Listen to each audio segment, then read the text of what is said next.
શ્રી કૃષ્ણ છે.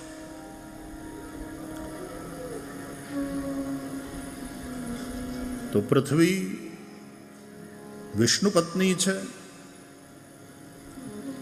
ગો એટલે પૃથ્વી, ગો એટલે ધરતી. એની રક્ષા કરવા માટે ભગવાન અવતર્યા.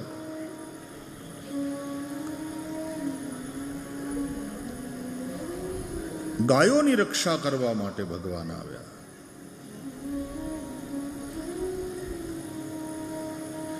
ભગવાને ગોપાલન કર્યું છે.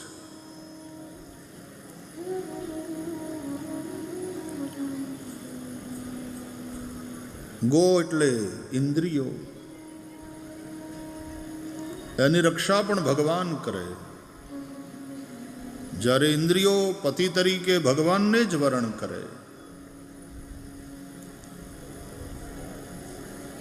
આંખ જો શ્રી કૃષ્ણનું વરણ કરે તો પછી આંખ શ્રી કૃષ્ણને જ જુએ અનન્ય ભાવથી, અથવા તો પછી આંખ જ્યાં પણ જાય એ રૂપમાં એને શ્રી કૃષ્ણનો જ અનુભવ થાય.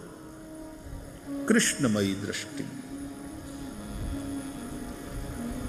જ્યાં જ્યાં નજર મારી ઠરે યાદી ભરી ત્યાં આપની.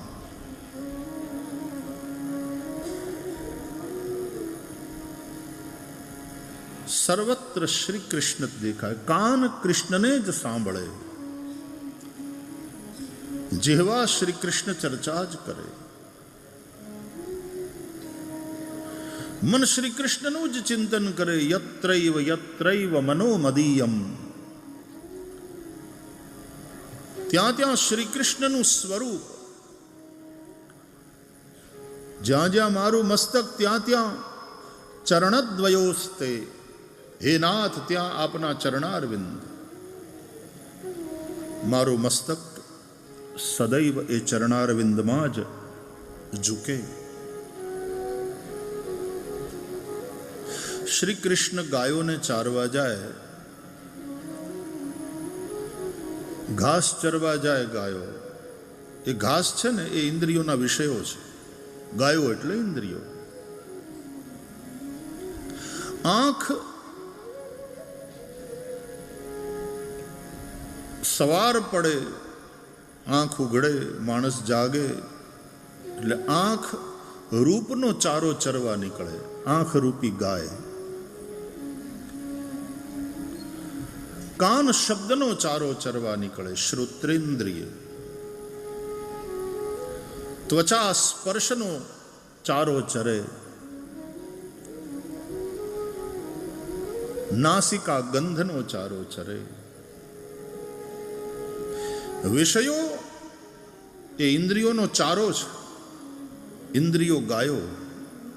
ગો એટલે ઇન્દ્રિયો, આવો પણ અર્થ છે. પણ કૃષ્ણ વગરની જો ચરવા જશે ને સંસારમાં ફરવા જશે,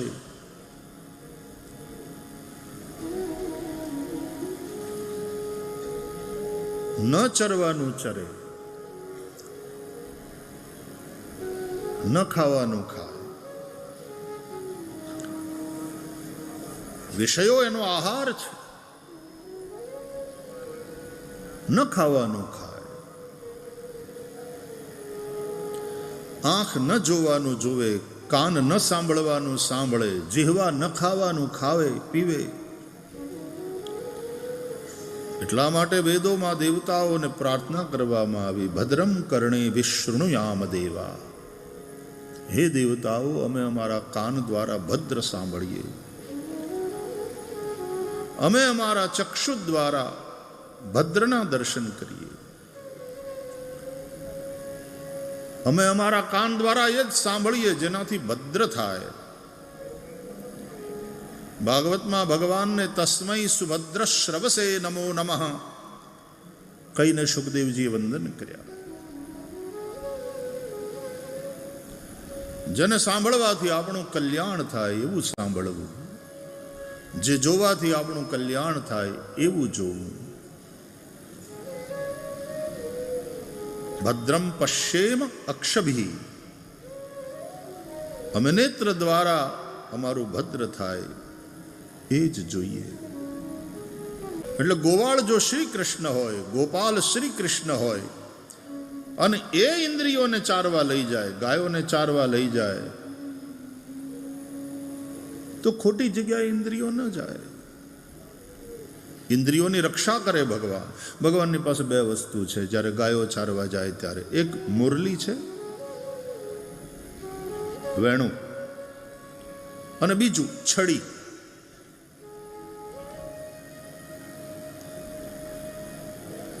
આચાર્યો, સંપ્રદાયના આચાર્યો એના ભાવ અનુસાર એ વેણુના રૂપે શિવજી સાથે છે અને છડીના રૂપે બ્રહ્માજી સાથે છે.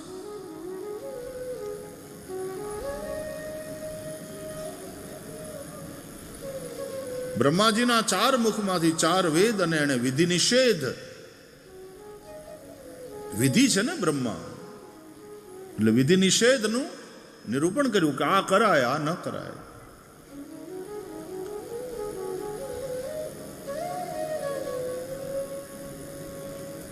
ગોવાળ ગાયોને હાંકે,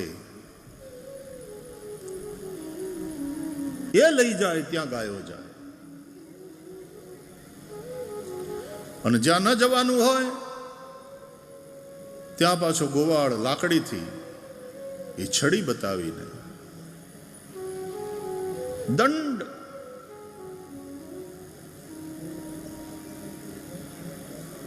રોકે.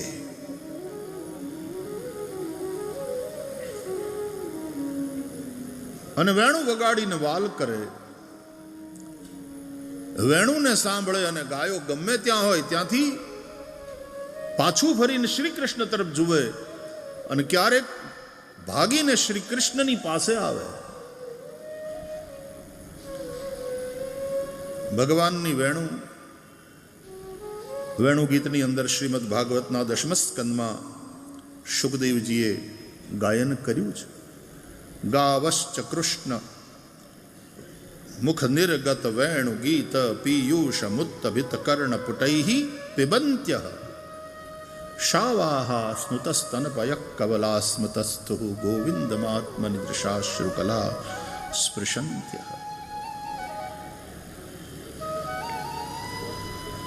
વેણુ સાંભળે અને એમાં નિમગ્ન ગાયો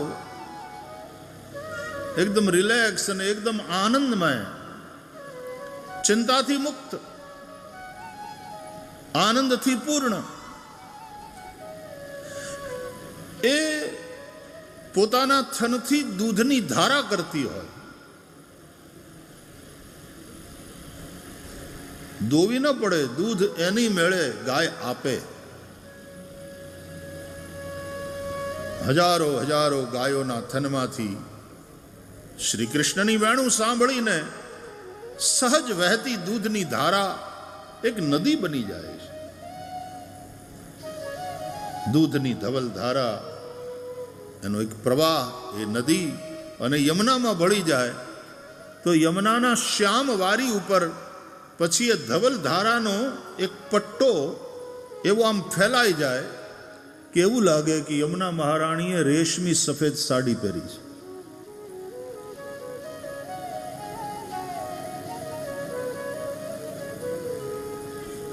આ વેણુનો ચમત્કાર છે. તો ખોટી રસ્તે જતા રોકે છડીથી અને પોતાના તરફ ખેંચે, વાલ કરે વેણુથી. ગોપાલ શ્રી કૃષ્ણ પાસે આ બે વસ્તુ મહત્વની. બીજી છીકા હોય, શિંગી હોય, આદિ આદિ, પણ છડી અને વેણું. આપણે ત્યાં રાધા કૃષ્ણનું મંદિર હોય, મુરલી મનોહરનું મંદિર હોય, સાંજ પડે અને ભગવાનને વાંસળી ધરવામાં આવે અને છડી અહીંયા રાખી હોય બાજુમાં, આરતી ઉતારવામાં આવે, પછી વાંસળીને વડી કરી લે, પછી છડીને વડી કરે. પણ છડી અને વેણું એ ગોપાલ કૃષ્ણ ભગવાનની સાથે.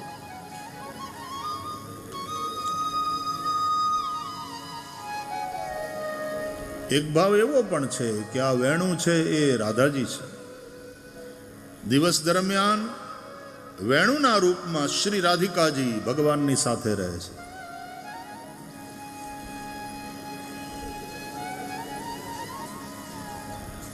વેણુ વગાડે છે શ્રી કૃષ્ણ, એ શ્રી સ્વામિનીજી રાધિકાજી ભગવાનની અધર સુધાનું પાન કરે છે.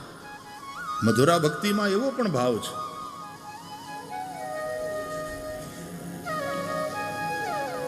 ગોપીઓ કહે છે ને, વિતર વીર નસ્તે ધરામૃતમ, તે અધરામૃતમ વિતર.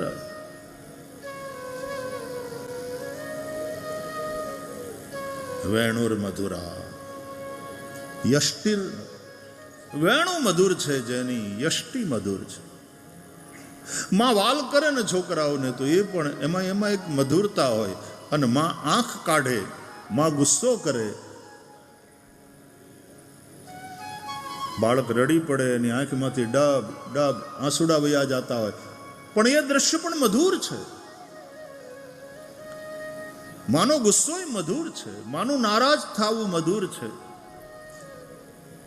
માનું રાજી થવું, બાળકને વાલ કરવું મધુર છે. ભગવાનની વેણુ મધુર, ભગવાનની યષ્ટિ મધુર, દંડ પણ મધુર છે. એટલે આને દંડ કહેવાય, દંડો. અને આમ પણ દંડ, જે ઉદ્દંડ હોય એને દંડની જરૂર પડે સીધે રસ્તે ચલાવવા માટે. દંડ.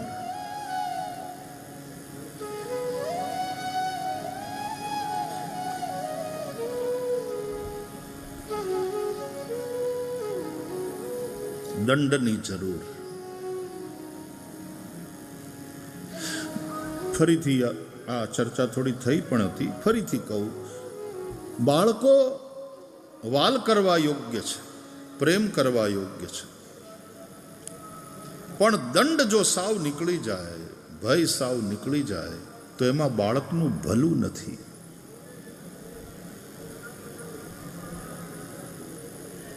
માતા પિતા દંડ આપે, ખીજાય, જ્યાં ઠપકો આપવાનો, મોટા થયા પછી ઠપકો અપાય, એ પેલા ખીજાય, દંડ.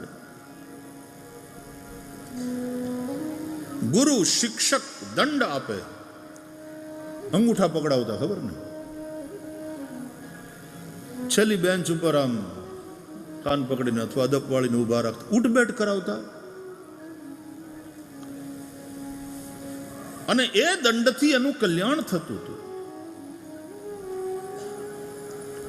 એનું શરીર પણ મજબૂત થતું હતું. અમે ભણતા ત્યારે પછી ગૃહપતિ પણ કોઈ કેવી રીતે શિસ્ત ભંગ કરે કે તોફાન કરે તો એને દંડ આપે. ને દંડમાં ઘણીવાર ભૂખ્યા રાખવાનું નહીં, ભૂખ્યા રાખવાની વાત તો જ કે ખોટો મને પેટમાં દુખે એમ કરીને નિશાળે ન જવું હોય તો પછી સાહેબ એમ કે તો પછી આજે જમવાનું રહેવા દો ભાઈ, પેટમાં દુખે છે ને બેટા, નિશાળે નથી જવું, સારું આરામ. તો ખબર પડે શરીર ધગે છે. માથું દુખે ને પેટમાં દુખે એમાં શું કરવાનું? કે તો આજે ખાવાનું રહેવા દો. એટલે આફડા ઠેકાણે આવી જાય. જો ખોટા હોય તો દંડ. એટલે અમારે ત્યાં અમે ભણતા ત્યારે દંડ થતો કે 30 બાલદી પાણી છોડવાનું પાવ,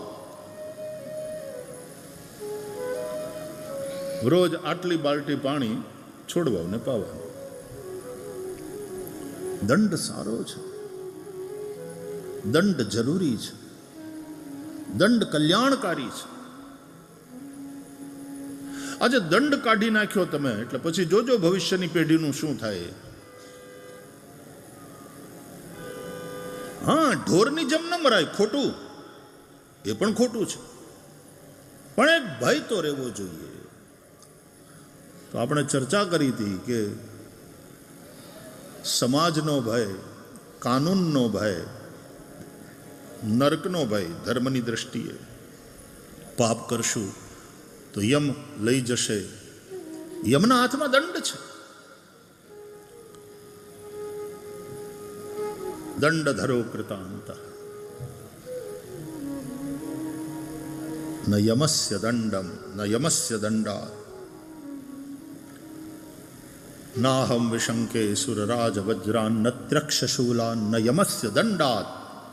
ભાગવતના 5મા સ્કંદમાં જ્યાં રહુગણ અને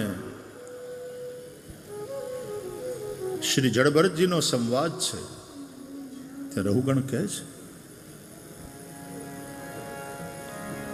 યમ દંડ ધરહ,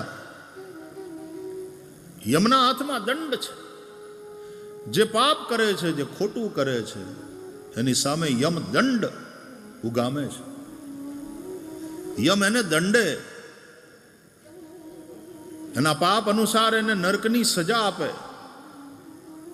28 પ્રકારના નરકની વાત એટલા માટે આપણે 5મા સ્કંદના અંતમાં જોઈ.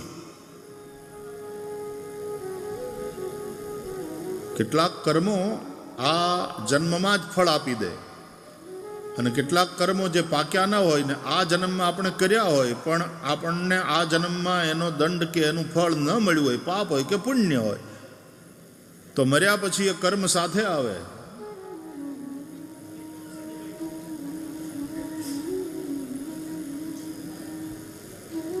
આમ જોવે તો માણસ ખાલી હાથે આવે છે, ખાલી હાથે જાય છે, કશું લઈને આવતો નથી ને કશું લઈને જતો નથી.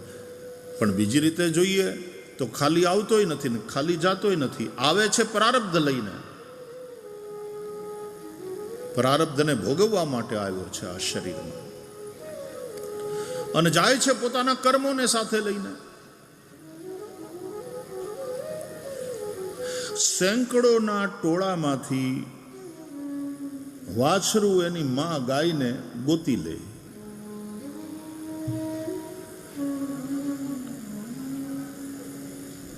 બીજા જન્મમાં પણ તમારા કર્મ તમને ગોતી લે. કર્મ પીછો છોડતા નથી. કર્માનુગો ગચ્છતિ જીવ એક, ધર્માનુગો ગચ્છતિ જીવ એક, બંને રીતે. મરે છે માણસ ત્યારે કંઈ સાથે લઈ નથી જતો, પણ એના કર્મ એનો પીછો નથી છોડતા. અને બધા કર્મો જે સંચિત થયેલા હોય એ પછી જ્યારે પાકે ત્યારે એ પાકેલા કર્મોનું જે કલેક્ટિવ આઉટકમ છે એનું નામ પ્રારબ્ધ, એનું નામ ડેસ્ટિની. અને પ્રારબ્ધ અનુસાર જાતિ, આયુષ્ય અને ભોગ આ ત્રણેય વસ્તુ નક્કી થાય. જાતિ, ક્યાં એને જન્મ મળશે, કયા મા બાપથી, કઈ યોનિમાં, આ પ્રારબ્ધ અનુસાર નક્કી હોય છે. આયુષ્ય, પ્રારબ્ધ અનુસાર આયુષ્ય નક્કી હોય કે આ જીવ આટલું આયુષ્ય લઈને આવ્યો. અને પ્રારબ્ધ અનુસાર ભોગ નક્કી હોય કે આણે આટલું સુખ ભોગવવાનું, આટલું દુઃખ ભોગવવાનું. એવા પુણ્ય કર્મ બેલેન્સમાં હોય તો એ પ્રમાણે એને સુખ ભોગવવાનું આવે, અથવા એવા પાપ કર્મ કર્યા હોય તો દુઃખ ભોગવવાનું આવે. સુખ અને દુઃખ એ પુણ્ય અને પાપનું ફળ છે. તો આપણા જ કર્મોનું ફળ આપણે ભોગવીએ છીએ. સુખ દુઃખનો કોઈ બીજો દાતા નથી, શાસ્ત્રો કહે છે. એના નિર્માતા આપણે પોતે છીએ. સુખસ્ય દુઃખસ્ય ન કોપી દાતા પરો દદાતીતિ કુબુદ્ધિરેશા અહમ કરોમીતિ વૃથાભિમાન સ્વકર્મ સૂત્રે ગ્રથિતો હિ લોકઃ. રામચરિતમાનસ કહે છે, કાઉ ન કૌ સુખ દુઃખ કર દાતા નિજકૃત કર્મ ભોગ સબ ભ્રાતા. સુખ દુઃખનો કોઈ બીજો દાતા નથી. આપણે જ આપણા કરેલા કર્મ એનું ફળ ભોગવીએ છીએ. ભગવાન શ્રી કૃષ્ણ પણ શ્રીમદ ભાગવતના 10મા સ્કંદમાં વ્રજવાસીઓને સમજાવે છે, કર્મણા જાયતે જંતુ કર્મણૈવ વિલીયતે સુખમ દુઃખમ ભયમ ક્ષેમમ કર્મણૈવાભિપદ્યતે. કર્મ થકી જીવનો જન્મ, કર્માનુસાર એનું મૃત્યુ. સુખ દુઃખ ભય ક્ષેમ આ બધું કર્મનું જ ફળ છે. કર્મ પ્રધાન વિશ્વ કરી રાખા. આ સૃષ્ટિ કર્મ પ્રધાન છે. મનુષ્યની વાત છે ત્યાં સુધી એ માત્ર પ્રકૃતિથી જ પરિચાલિત નથી. પ્રકૃતિ યાંતિ ભૂતાની, પણ મનુષ્યનો સવાલ છે ત્યાં સુધી એને કર્મ કરવાની સ્વતંત્રતા મળી છે. મનુષ્ય શ્રેષ્ઠ છે દેહધારીઓમાં, એને સ્વતંત્રતા મળી છે કર્મ કરવાની. બીજા બધા પ્રાણીઓને ભૂખ લાગે એટલે ખાય, હિંસક હોય તો એ મારીને ખાય. સિંહ કઈ એકાદશીના ઉપવાસ ન કરે. એ પ્રકૃતિ યાંતિ ભૂતાની. પણ માણસને ભૂખ લાગી હોય તોય કે નહીં, આજ મારે ઉપવાસ છે, મારે એકાદશીનો ઉપવાસ છે, અથવા તો મારે એકટાણું છે. वो संयम बरते. ધર્મ તો પશુ કે પરમેશ્વર માટે નથી, મનુષ્ય માટે છે. ભગવાનને એકાદશીનો ઉપવાસ ન કરાવાય, આપણે કરવાનો હોય. ધર્મ મનુષ્ય માટે છે.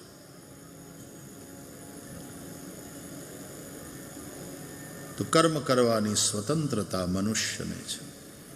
અને તેથી જ ભગવાને ગીતામાં કહ્યું, કર્મણ્યેવાધિકારસ્તે મા ફલેષુ કદાચન. અહીંયા એવ શબ્દ બહુ મહત્વનો છે. કર્મણી એવ તે અધિકાર. ત્યાં અધિકારનો અર્થ સ્વતંત્રતા એવો કર્યો. કર્મ કરવામાં તું સ્વતંત્ર છે, પણ કર્મણી એવ, કર્મ કરવામાં જ. જેવા કર્મ કરશે તેનું તેવું ફળ મળશે, અને એ ફળ ભોગવવા માટે તું બંધાયેલો છે. કર્મ કરવામાં તું સ્વતંત્ર છે, પણ મા ફલેષુ કદાચન, એના ફળમાં તું સ્વતંત્ર નથી. જેવા કર્મ કર્યા હશે તેનું તે અનુસાર તને ફળ મળશે, અને એ તારે ભોગવવું જ પડશે. અવશ્યમેવ ભોક્તવ્યમ કૃતમ કર્મ શુભાશુભમ. તો કર્મ કરવામાં સ્વતંત્રતા છે મનુષ્યને, પણ એટલા માટે એની સાથે, દરેક સ્વતંત્રતા સાથે જવાબદારી જોડાયેલી હોય છે. પછી આપણા કર્મની જવાબદારી આપણી. इसलिए कर्म करते वक्त सावधान. इसलिए धर्म को साथ रख करके चलो, धर्माचरण करते हुए चलो. शास्त्रों और सदगुरु के वचनों को याद करते हुए चलो, ताकि पता चले क्या करना चाहिए, क्या नहीं करना चाहिए.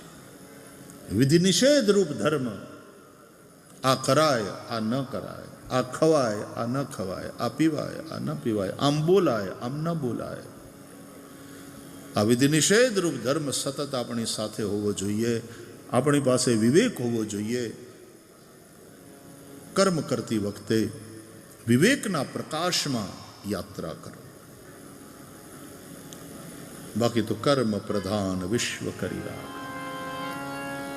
તો એક દ્રષ્ટિથી જોઈએ તો આપણે ખાલી આવતા પણ નથી અને ખાલી જતા પણ નથી. પ્રારબ્ધ લઈને મનુષ્ય આવે છે અને પોતાના કર્મોને લઈ અને એ જાય છે. અને કર્મો અનુસાર એનું પ્રારબ્ધ નક્કી થાય. ક્રિયમાણ, સંચિત, પ્રારબ્ધ, આવી રીતના કર્મના પ્રકારો કયા છે. અત્યારે આપણે જે કરી રહ્યા છીએ તે ક્રિયમાણ કર્મ છે. આપણે કરી ચૂક્યા, પણ હજી જેનું ફળ નથી મળ્યું અને એ જમા પડ્યા છે, એ સંચિત કર્મો છે. અને પ્રારબ્ધ એટલે એ સંચિત કર્મો એ ભેગા મળી અને પછી જે એક પરિણામ આપણા માટે નક્કી કર્યું, એ પ્રારબ્ધ છે. પ્રારબ્ધ ભોગવવું જ પડે.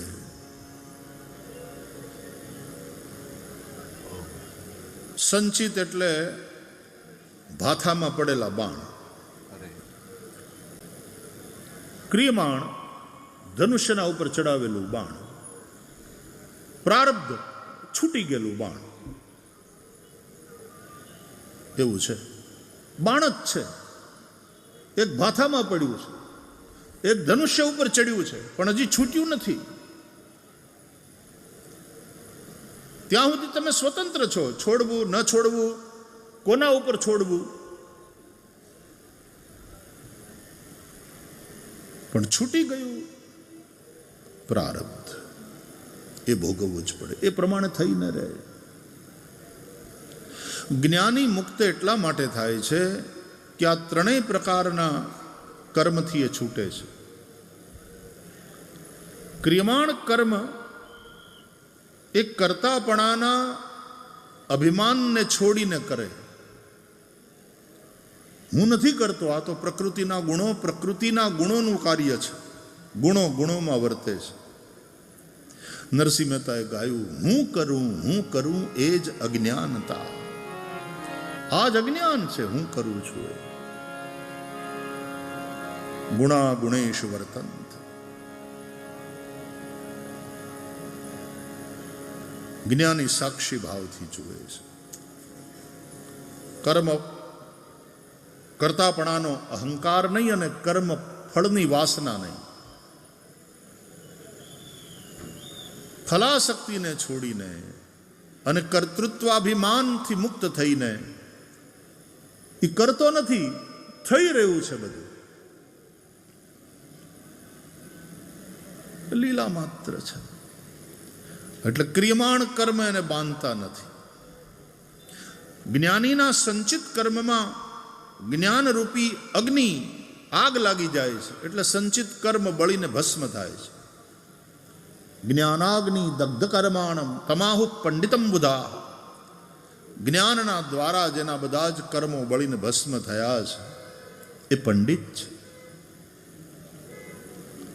અને પ્રારબ્ધને જ્ઞાની પુરુષ હસતા હસતા ભોગવી લે. પ્રારબ્ધ તો એને ભોગવવું પડે, પણ એ હસતા હસતા ભોગવી લે. કોઈ રડવાનું નહીં, કોઈ ફરિયાદ નહીં. પ્રારબ્ધ ભોગવાઈ જાય. પ્રારબ્ધ ભોગવવું પડે. ભાગ્યમાં લખેલું એ તો સૌએ ભોગવવું પડે. દેવોને દુઃખ પડે, માનવ શું કામ રડે. દેવોને દુઃખ, દેવોય દુઃખી. દેવોને દુઃખ પડે, માનવ શું કામ રડે. ભાગ્યમાં લખેલું એ તો સૌએ ભોગવવું પડે. ભાગ્યમાં લખેલું એ તો સૌએ ભોગવવું પડે. અને રામ સીતા પામ્યા વનવાસ. રામ સીતા પામ્યા વનવાસ. સુખ દુઃખ તો આવે સંસારમાં. ભાવ ધરી ભજવા ભગવાન. ભાવ ધરી ભજવા ભગવાન. સુખ દુઃખ તો આવે સંસારમાં. રામને રાજા થવાનું હતું, એની જગ્યાએ વનવાસ. જનકજીએ દીકરીને સાસરે વળાવી ત્યારે એને ખબર હતી કે મારી દીકરીને વનમાં રહેવાનું આવશે. એ તો અયોધ્યાના ચક્રવર્તી રાજાને ત્યાં દીકરીને વળાવતા હતા. અને એ સીતાજી, રામને વનવાસ મળ્યો છે, સીતાજીને નહીં, પણ રામની સાથે સાથે ચાલ્યા. આ સીતાજીનું પાતિવ્રત. રામ સીતા પામ્યા. કૃષ્ણ જેલમાં જન્મે છે, જન્મતાની સાથે ભાગે છે. ટેન્શન તો જુઓ. ગોકુળમાં રહ્યા છે ત્યાં સુધી સતત કંસના હુમલા થતા રહ્યા છે. કંસ અસુરોને, રાક્ષસોને મોકલતો રહ્યો છે. આમ જોઈએ તો નિરાતે ક્યાં જીવવાનું આવ્યું. પછી પાછા મથુરા આવ્યા અને કંસને માર્યો. કંસને માર્યા પછી થોડો સમય મળ્યો એટલે વળી ગુરુજીને ત્યાં ગયા ઉજ્જૈન, સાંદીપનીના આશ્રમમાં ભણવા. થોડું ઘણું ભણીને આવ્યા, પણ થોડું ઘણું નહીં, થોડા ઘણા દિવસોમાં પણ ભણ્યા બધું. થોડા જ સમયમાં 64 કલા અને બધી વિદ્યાઓ પ્રાપ્ત કરીને ભગવાન આવ્યા. આવું ભાગવત કહે છે. રામચરિતમાનસમાં પણ તુલસીદાસજી લખે છે કે રામ લક્ષ્મણ ભરત શત્રુઘ્ન ચારે ભાઈઓ ગુરુગૃહ ગયે પઢન રઘુરાઈ તો અલ્પકાલ વિદ્યા સબ પાઈ. અલ્પ સમયમાં બધી જ વિદ્યા પ્રાપ્ત કરી લીધી, કારણ કે વેદો તો ભગવાનના સહજ શ્વાસ રૂપ છે. તસ્ય નિશ્વસિતમ વેદાહ જનકી સહજ શ્વાસ શ્રુતિચારી સો હરિ પઢે યહ કૌતુક ભારી. પણ જગતને ગુરુ શિષ્ય પરંપરાનું દર્શન કરાવવા માટે ભગવાને આવી લીલા કરી. એટલે ભણીને આવ્યા અને થોડો સમય થયો ત્યાં તો કંસને મારી નાખ્યો હતો ને, એટલે કંસનો સસરો જરાસંધ એણે હુમલા ચાલુ કર્યા મથુરા ઉપર. હખે ક્યાં બેહવા મળ્યું છે કૃષ્ણને? સતત સંઘર્ષ સંઘર્ષ સંઘર્ષ. એ 17 વાર આવ્યો સેનાને લઈને, 17 વાર સંઘર્ષ કરી યુદ્ધ કરી અને હરાવ્યો. એ 18મી વાર આવે છે. એની તૈયારી થઈ એ પહેલા તો કાળી બનાવ્યો. આ કથાઓ છે ભાગવતમાં. અને પછી શ્રી કૃષ્ણ આવી પરિસ્થિતિમાં મથુરા છોડે છે, માઇગ્રેટ થાય છે. અને એને એમ થયું કે હું જ્યાં સુધી મથુરા છું ત્યાં સુધી આ કંસના સસરા અને કંસના બધા સખાઓ એ હુમલા કરતા રહેશે અને સતત સંઘર્ષ, સતત યુદ્ધગ્રસ્ત જે રાષ્ટ્ર હોય એ રાષ્ટ્રનો વિકાસ ન થઈ શકે.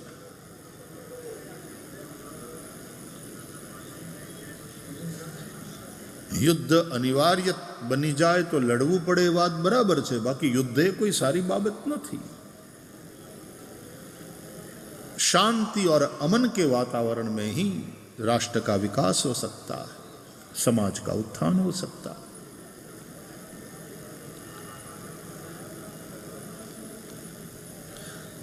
આપણે વાતો શાંતિની કરીએ પણ આમ એમ લાગે છે માણસના સ્વભાવને જોતા કે શાંતિ માણસને સદતી નથી,